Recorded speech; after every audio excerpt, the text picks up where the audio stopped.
কি পরিমাণ ধোঁয়ারে বা এই জায়গায় থাকা, মানুষ মরবো যদি কেউ বাইরে থেকে থাকে। আমাদের এদিকে এত মশা, আমরা যে এলাকাটাতে থাকি এর জন্য মশার ওষুধ দিতেছে স্প্রে। আর এখানে কুটুস বুড়াটা ইসা দাঁড়ায় আছে জানালার পাশে, যে গাড়িটা দিয়ে দিতেছে ওইটার যে শব্দ, ওই শব্দের কারণে এসে দাঁড়ায় আছে। কিন্তু এটা যে ক্ষতিকর ধোয়া এটা তো বুঝতেছে না। এই বাচ্চারা এই মশার ওষুধের মধ্যে কি করতেছে আল্লাহ! আবার আসতেছে, আবার আসতেছে, আবার আসতেছে। এগুলো না পেটে গেলে অসুখ হবে। আমার ছেলেটারে বুঝাইতে পারি না, এটাই নাও রাখতে পারি না। এই যে সে জানালা দিয়ে চুপি মারতেছে, ফুসকি পারতেছে। এই কি আন, এই আব্বু,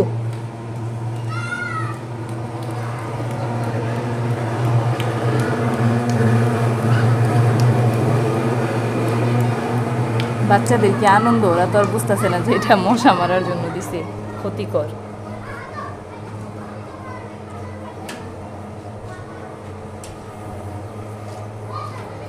কি অবস্থা!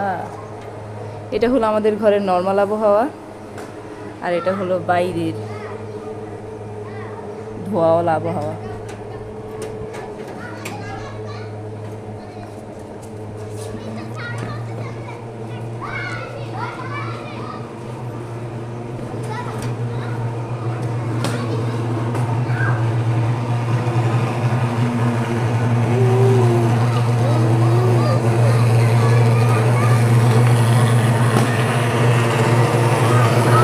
ওই যে লোকটা মশা ধোয়া দিতেছে,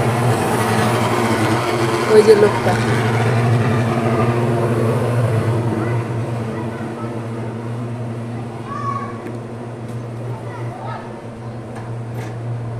খাবার নিয়ে আসি নাই, খুঁজলে হবে?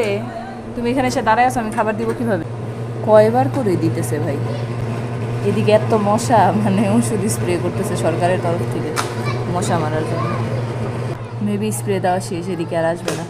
তো এই হলো আমাদের বর্তমানে ঢাকা শহরের অবস্থা, যেখানে মশার অত্যাচারে সরকার বাধ্য হয়ে, মানে তাদের নিজ উদ্যোগে স্প্রে করতেছে। কি পরিমাণ ধোঁয়ারে বা এই জায়গায় থাকা, মানুষ মরবো যদি কেউ বাইরে থেকে থাকে। দরজা জানা লাগায় এই ঘরে থাকতে পারতেছি না, একটু চুপিয়ে দিচ্ছি। আর দেখি অবস্থা থেকে যারা বাইরে আছে তাদের কি অবস্থা, খুবই বিষাক্ত ধোঁয়া।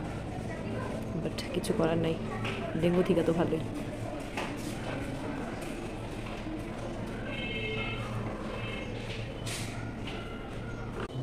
বাহিরে ধোঁয়া আর খালি ধোঁয়া, মানুষ বাহিরে কি করতেছে এই ধোঁয়ার মধ্যে? কি বাহিরে থাকা যায়? অন্ধকার, কিচ্ছু দেখা যায়নি একটু আগে, এখন তো একটু একটু বোঝা যেতেছে।